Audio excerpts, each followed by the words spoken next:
Graça e paz a todos, saúdo a todos com a paz do Senhor. Nesse dia muito especial para todos nós, nesse final de semana muito especial, nessa semana muito especial, do que nós chamamos, a tradição cristã chama esse sábado do sábado de aleluia, né? Que é exatamente um dia bem específico, um dia entre a morte na sexta e a ressurreição de Jesus no domingo.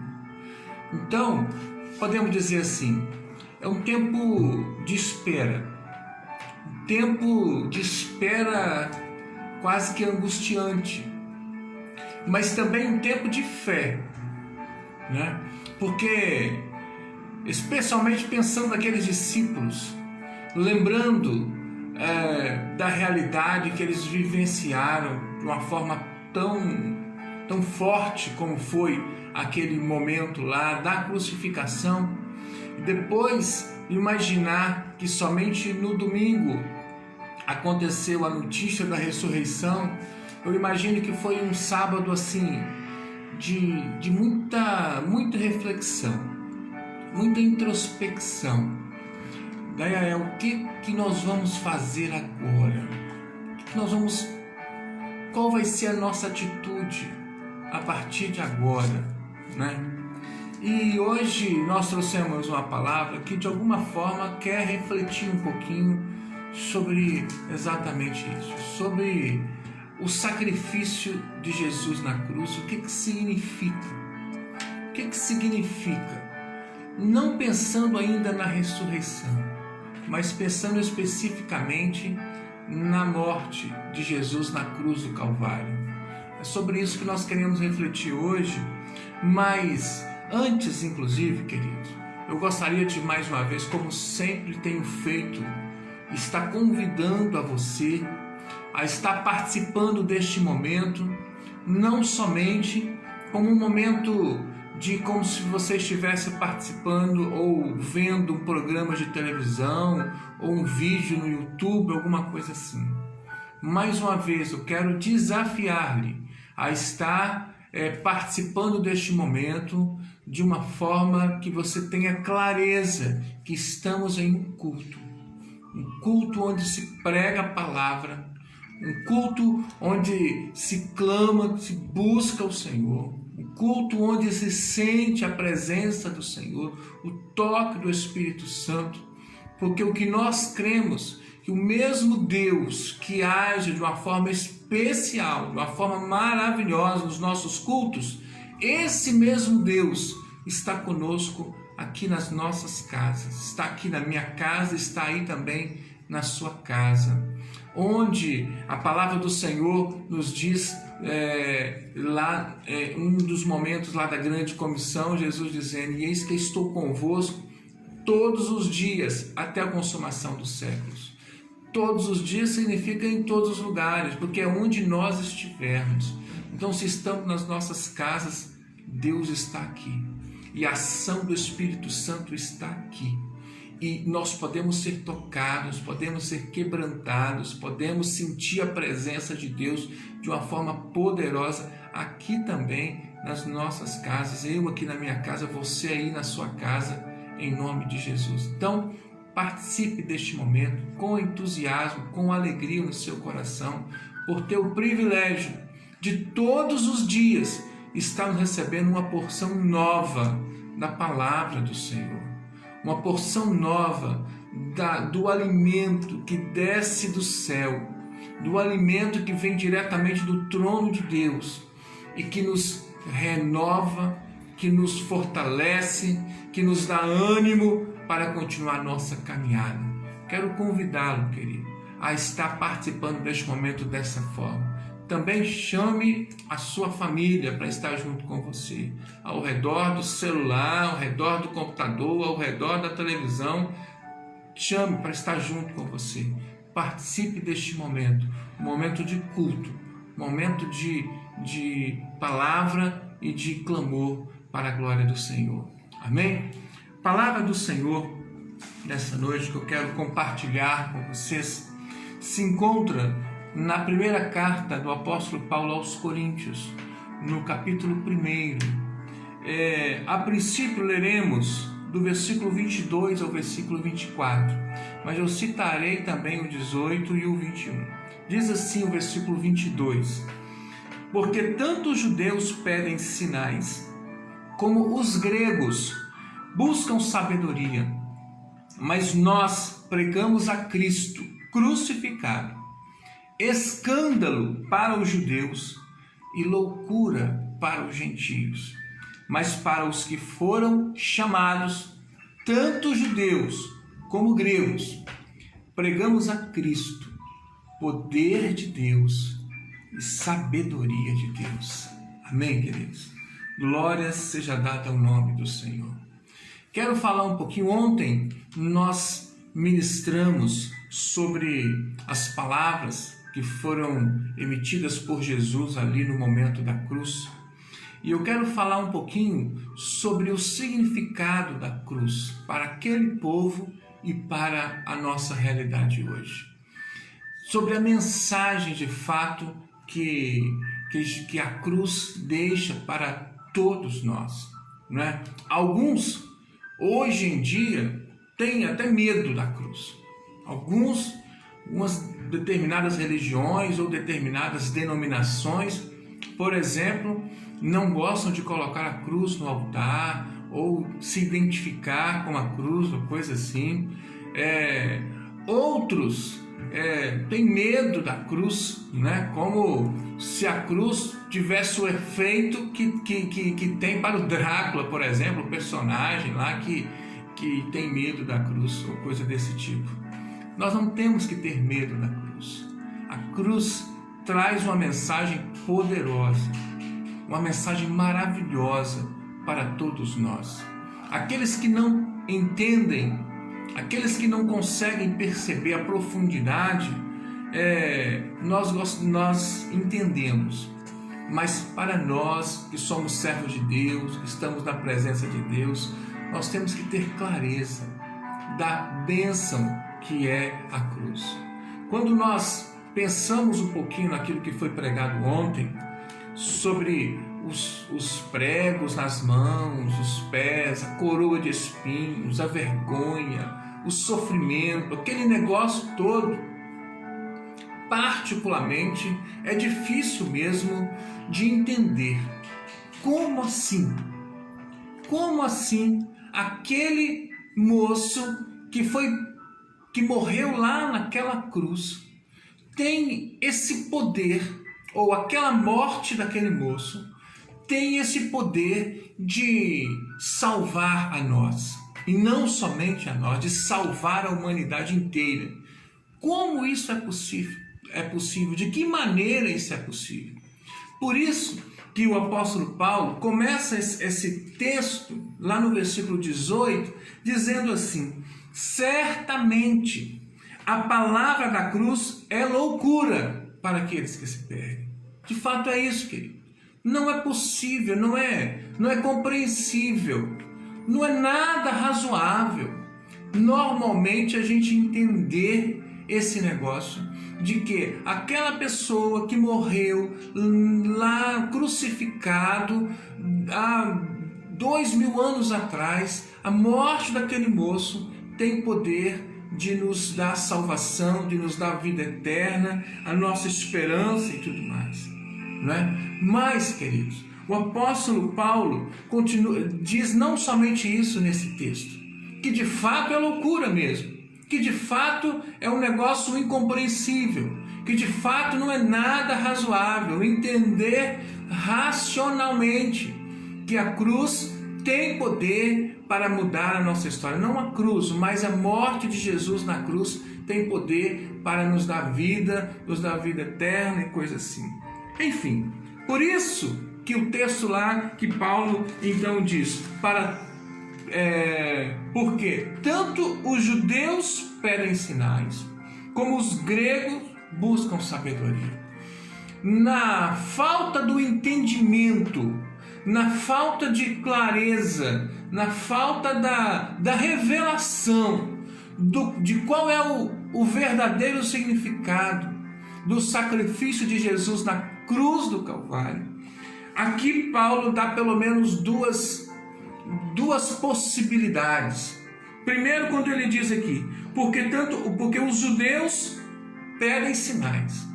E aqui, queridos, quando Paulo está falando dessa forma, está se referindo primeiramente àqueles judeus lá no tempo de Jesus, que tinham a expectativa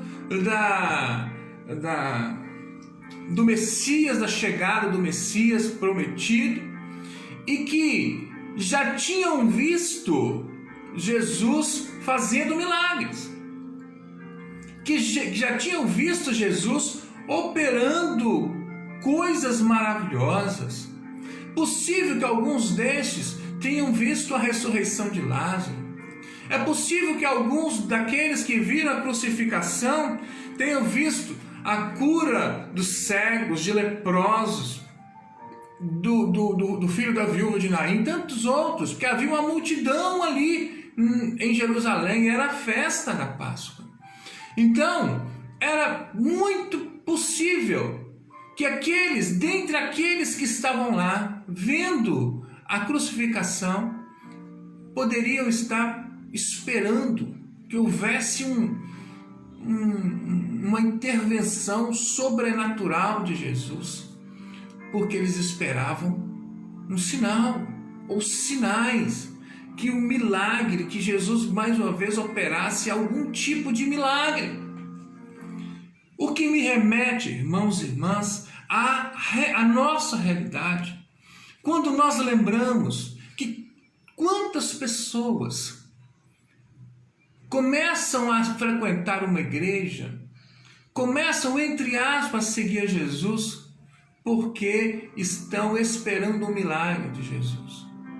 Ou uma bênção para a saúde, ou uma bênção para as finanças, ou uma bênção para os relacionamentos, para o casamento, enfim. E só fica nisso. Sendo que o nosso Jesus tem uma bênção muito maior, que é a bênção da salvação. É possível também que venhamos ser abençoados nessas outras áreas. Mas tem uma bênção maior, a maior das bênçãos que um ser humano pode receber, que é a bênção da salvação. Isso às vezes é deixado de lado por uma multidão que simplesmente querem seguir a Jesus por interesses menores, interesses pequenos, diante de tudo aquilo que Jesus pode nos oferecer. Então esse é o primeiro grupo. Paulo também cita um outro grupo, dos gregos, que poderia se dizer dos não-judeus. Esses buscam sabedoria. Então, os judeus pedem sinais e os não-judeus, ou seja, os gregos, buscam sabedoria. E aqui identificando aí os gregos como os de cultura helenista, que privilegiavam a filosofia, que privilegiavam o conhecimento e coisa desse tipo.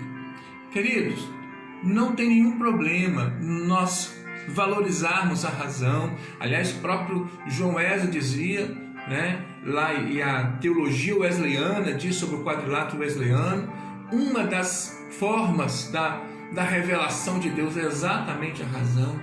Mas a nossa razão por si só, a ciência por si só, não consegue explicar. Porque tem coisas que racionalmente nós não conseguimos explicar, só espiritualmente. E tem explicações que são somente pela fé, porque as coisas espirituais se explicam espiritualmente, se discernem espiritualmente. E tem determinadas respostas que nós não vamos ter. E a fé reside também nisso aí. De não termos todas as respostas e ainda assim estarmos dispostos a seguir a Jesus. Ainda assim estamos dispostos a estar na presença do Senhor. Ainda assim estamos dispostos a continuarmos em comunhão com Ele. Não precisamos de todas as respostas. tão somente é se Jesus está na minha vida e eu tenho esperança, eu tenho convicção, eu tenho fé na minha vida eterna. Isso precisa bastar para mim, isso precisa bastar para você. Então, são explicações às vezes que as pessoas buscam também. Alguns tendem a seguir por causa dos sinais, e outros leem a Bíblia e procuram na Bíblia, estudam a Bíblia como se estivesse estudando um livro de filosofia ou um livro de história ou coisas assim. Aqui, queridos, é a palavra de Deus. A Bíblia é a voz de Deus. A Bíblia é a revelação de Deus. Não é um livro que se lê tão somente com o intelecto. É um livro que se entende pela fé, pela experiência pessoal com Deus, pela nossa vida de oração. A revelação de Deus se dá por meio da oração e da nossa vida de comunhão com Deus. É lógico que a razão, que a intelectualidade vai nos ajudar a entender o contexto social, econômico, todos os contextos lá na Bíblia. É bom a gente entender, devemos entender, a teologia nos ajuda muito a fazer isso, mas isso só não basta. Nós precisamos de fé, precisamos de ter esse discernimento a mais, porque senão nós não vamos conseguir entender de uma forma plena a mensagem da cruz. E Paulo continua dizendo o seguinte: mas nós, enquanto os judeus pedem sinais e enquanto os gregos buscam sabedoria, nós pregamos Cristo crucificado. Simplesmente assim, sem maiores explicações. Não procuramos maiores mensagens do que é a mais pura verdade. Nós pregamos a Cristo crucificado. Aquilo que foi pregado ontem é a mensagem genuína da palavra do Senhor. É a mensagem genuína, é a simplicidade do Evangelho que precisa ser pregado sempre. Não somente pregado, mas vivenciado, experimentado no nosso dia a dia. Nós pregamos a Cristo crucificado. Enquanto uns querem seguir só por sinais, enquanto outros querem seguir só se entender nos mínimos detalhes, nós preferimos pregar aquilo que está lá na palavra, Cristo crucificado. Mesmo que isso seja loucura, mesmo que o mundo e as pessoas não conseguem entender, mas a palavra, a verdade é essa, simples. E essa ideia do Cristo crucificado, Paulo continua dizendo, é escândalo para os judeus. E de fato o é, queridos. Pensar que os judeus esperavam esse Messias prometido. E pensar na cultura lá da Palestina, do significado da cruz e da crucificação para aquele povo. Podemos dizer assim, era a maldição. Os criminosos eram crucificados. Imagina que escândalo é um criminoso crucificado ser chamado de o Salvador. É uma ofensa, podemos dizer assim, para a realidade dos judeus. Por isso que Paulo diz, na nossa mensagem, na nossa compreensão, Cristo crucificado é a salvação, mas para os judeus é escândalo. Eles não conseguem entender. Como também para os gregos, porque ele diz, é loucura para os gentios. Os gentios aqui também entendendo como os não-judeus. A ideia de que a morte de um homem numa cruz conduz à salvação, e não somente de uma pessoa, mas conduz à salvação da humanidade inteira, de todos aqueles que queiram, não somente num ponto da história, mas ao longo de toda a história da humanidade. Todas as pessoas que creem no sacrifício de Jesus na cruz do Calvário serão salvos. Isso é loucura. Não é nada razoável. Não é possível explicar isso racionalmente. Sim, queridos, é pela fé. A mensagem da cruz é entendida pela fé e precisa ser experimentada, precisa ser vivenciada, precisa ser realmente de uma forma muito clara, que nós possamos não somente entender racionalmente, mas precisamos sentir, precisamos assimilar isso no nosso coração, na nossa alma, na nossa vida, para que isso faça realmente diferença na nossa fé. Não é um escândalo, não é também loucura, é a nossa salvação. E por isso Paulo continua dizendo no versículo 24: mas para os que foram chamados, tanto judeus como gregos, e aí que lindo essa expressão de Paulo, tanto judeus como gregos, para dizer qualquer um, estes que estão hoje na igreja, ou estes que nunca entraram numa igreja, estes que a princípio estavam buscando a Jesus só por motivos menores, ou estes que em algum momento tentavam entender Jesus por meio simplesmente da razão, seja como for, tanto judeu como grego. Aí fala da inclusão, da universalidade da salvação, da possibilidade da salvação de todos, que a salvação foi para todos. É dessa forma, tanto judeus como gregos, nós pregamos a Cristo, que para nós é o poder de Deus e a sabedoria de Deus. Aleluia! Eis aí o significado da cruz. É poder de Deus e sabedoria de Deus. É o poder que transforma, é o poder que liberta, é o poder que dá vida, é o poder que muda as circunstâncias, é o poder que muda a nossa história, é o poder que muda a nossa família, é o poder que muda os nossos relacionamentos. A morte de Jesus na cruz é o poder de Deus, como também é a morte de Jesus na cruz é sabedoria de Deus. Vamos lembrar lá em Colossenses, quando Paulo diz que Cristo, que a sabedoria de Cristo é um tesouro. Ele compara a sabedoria de Cristo como um tesouro. E vamos lembrar no Evangelho de João, capítulo 1, versículo 1, quando diz: no princípio era o verbo, e o verbo era Deus, e o verbo estava com Deus, ali identificando Jesus como a palavra de sabedoria, e aí entendendo claramente, palavra que salva, palavra que transforma, palavra que une, palavra que é solidária, palavra que nos ensina. Esse é o Jesus, e essa é a mensagem da cruz. E essa é a mensagem do Evangelho, que tem como culminância, como ponto máximo, exatamente a morte de Jesus na cruz do Calvário.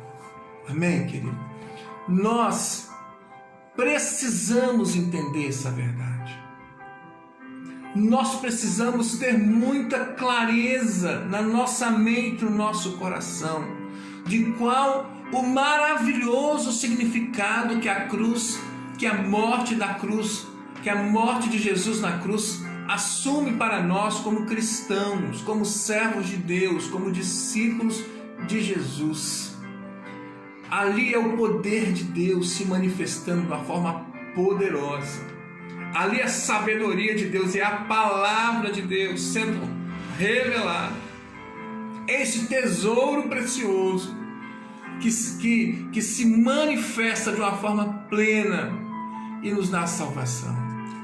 Não podemos nos tornar como aqueles que buscam sinais e que entendem a cruz como escândalo ou como uma maldição ou coisa assim. Não podemos entender a cruz ou o sacrifício de Jesus na cruz como aqueles que buscam explicações racionais, como aqueles que querem entender somente intelectualmente, sendo que isso se entende espiritualmente. É algo sobrenatural, é numa outra dimensão, e é dessa forma que nós precisamos viver essa verdade poderosa, essa verdade maravilhosa. Jesus morreu na cruz para me salvar. Jesus morreu na cruz para te salvar. Amém, queridos? Glórias e aleluia seja dada ao nome do Senhor. Quero terminar esse momento lendo o finalzinho do versículo 21 desse texto que diz: aprove a Deus salvar os que creem pela loucura da pregação. Que expressão forte, linda do apóstolo Paulo.